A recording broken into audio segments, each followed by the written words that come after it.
bienvenue dans l'univers du podcast de Potager Maestro. Aujourd'hui, on plonge dans le monde fascinant du chou cabu, un légume cultivé depuis des millénaires, non? Un vrai pilier du potager, et puis plein de bonnes choses pour la santé. Exactement. C'est un légume généreux. Et l'objectif aujourd'hui, c'est de vous donner un peu les clés pour réussir sa culture. On va parler du choix des variétés, des astuces pour avoir une belle récolte bien saine, Ah, super. comment choisir le bon chou pour la bonne saison, et surtout comment bien s'en occuper. Parfait. Alors, j'imagine qu'il n'y a pas qu'un seul type de chou cabu, il y en a plusieurs. Ah non, loin de là. Il y a pas mal de diversité en fait. On peut, disons, les classer selon la période où on veut récolter. Vous avez d'abord les choux de printemps.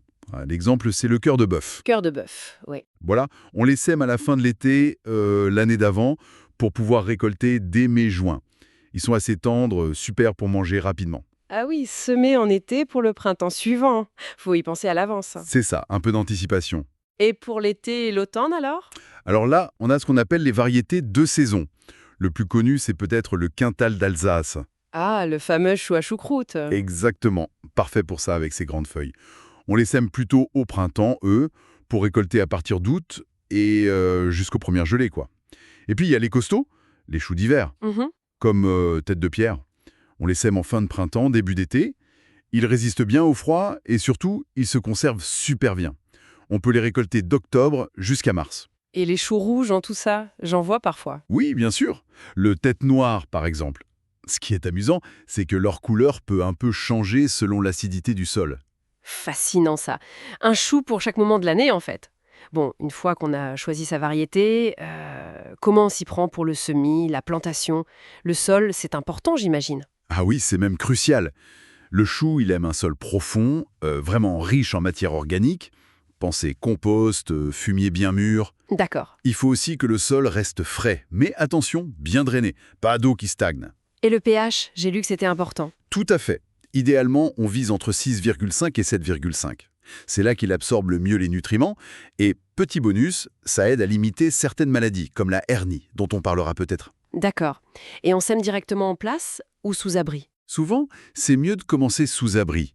Ça permet de bien démarrer les plants au chaud, puis on repique quand ils sont assez forts. Et pour la plantation en pleine terre, alors des conseils?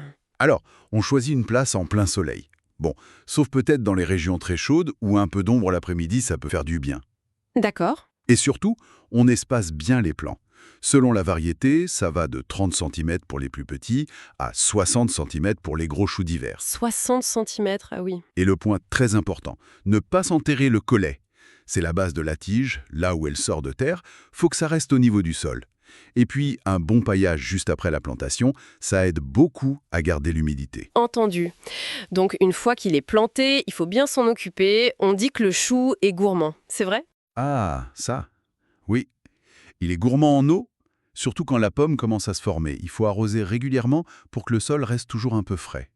Le paillage aide, j'imagine. Énormément. Ça limite l'évaporation. Et oui, il est aussi gourmand en nutriments, donc quelques apports d'engrais organiques bien équilibrés pendant la croissance, ça ne lui fait pas de mal. Pensez aussi à biner de temps en temps pour aérer la terre et enlever les mauvaises herbes. Et un petit butage. Le butage, c'est quoi exactement? C'est simple, on ramène un peu de terre au pied du chou. Ça aide à bien l'ancrer, à le stabiliser, surtout s'il y a du vent. D'accord, je vois. Et alors, le moment tant attendu. La récolte. Comment on sait que c'est le bon moment? C'est assez facile en fait. Il faut toucher la pomme. Quand elle est bien ferme, bien dense sous les doigts, c'est bon. D'accord. Le temps entre le semis et la récolte, ça varie beaucoup, hein. Ça peut aller de 4 mois pour les plus rapides à 9 mois pour certains choux d'hiver. Quand même. Et on coupe comment? On prend un bon couteau et on coupe juste au ras du sol, c'est tout. Et pour les conserver, surtout les choux d'hiver si on en a beaucoup. Alors les choux frais se gardent quelques semaines au réfrigérateur. Pour les variétés d'hiver, on peut les conserver plusieurs mois dans une cave fraîche et humide. Ah oui, la bonne vieille cave. Exactement. Sinon, on peut aussi les congeler, mais il faut les blanchir avant. Et bien sûr, la star de la conservation du chou, La choucroute. voilà, la lactofermentation. C'est excellent et ça se garde très longtemps. Ça donne envie d'essayer. Mais bon, j'imagine qu'il n'y a pas que des bonnes choses. Il y a des ennemis du chou. Des maladies, des petites bêtes. Malheureusement, oui. Le principal souci, la maladie la plus redoutée, c'est la hernie du chou. La hernie, Mm, mm. qu'est-ce que c'est?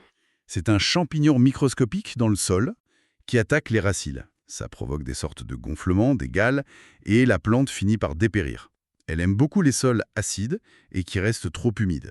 Ah, d'où l'importance du pH et du drainage dont on parlait. Tout à fait.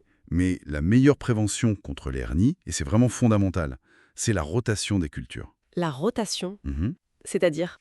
C'est-à-dire ne pas replanter de choux ni d'autres légumes de la même famille, comme les navets, les radis, au même endroit pendant plusieurs années. Si le sol a été atteint par la hernie, il faut attendre 7 à 8 ans.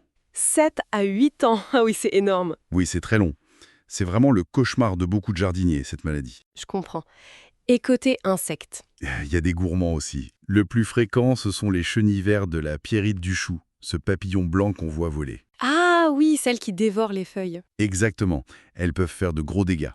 Mais là, il y a une solution très efficace et écologique. C'est le filet anti-insectes. Un filet? Oui, un filet à mailles très fines qu'on pose sur les choux dès la plantation. Ça empêche physiquement les papillons de venir pondre. C'est radical. D'accord. Donc, si je résume, pour avoir de beaux choux, on choisit bien sa variété selon la saison, on prépare un bon sol, pas trop acide et bien drainé, on arrose et on nourrit régulièrement, C'est ça. et surtout, la clé, une rotation très longue des cultures pour éviter la hernie et un filet pour se protéger des chenilles de la pierrite. Voilà, vous avez tout compris. La rotation, c'est vraiment la base pour éviter beaucoup de problèmes. Pas seulement la hernie d'ailleurs. Idéalement, même sans hernie, on attend 4 à 5 ans avant de remettre une brassicacée, donc un chou, un navet, etc., au même endroit. Parfait. Bon, ça demande un peu d'attention, c'est sûr, mais la satisfaction de récolter ses propres choux cabus, ça doit être formidable, hein. Et peut-être que c'est l'occasion rêvée pour se lancer dans la lactofermentation maison, non? Absolument. Et pour celles et ceux qui voudraient approfondir encore le sujet, sachez que dans les notes qui accompagnent cette discussion, vous trouverez des liens essentiels vers un article et des vidéos qui complètent très bien ces informations. Super, merci beaucoup pour toutes ces explications très claires, et merci à vous de nous avoir écoutés sur Potager Maestro. Oui, merci et à très bientôt pour une nouvelle exploration au cœur du potager.